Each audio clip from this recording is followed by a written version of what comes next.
Infodynamics Technologies is a startup that focuses on providing solutions to particularly to public sector agencies. And this includes local government units, state universities, GOCCs, NGAs, even barangays. So parang dyan kami nag-focus in providing solutions. I saw another need that there must be a point of integration. When I Mm. say integration, meaning the solution, that solution, this solution, they should be integrated in order to come up with a better understanding of the challenges in the task.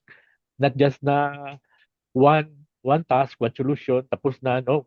So Mm. nakita ko rin ang integration, and you can only do that when you have a working system.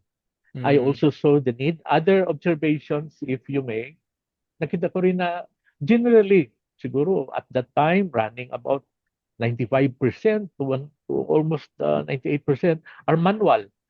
So Mm. there is a challenge to automate this. So it's Mm. a shift from manual to automate. And then later on, as the technology evolved, kasi noon ang trabaho, you are confined to your office, doon ka nagtrabaho, you work at your desk, and then when the system, you can work anywhere. That's Mm. malaking change yun kasi kahit doon ka lang in a certain place, you can still work and access.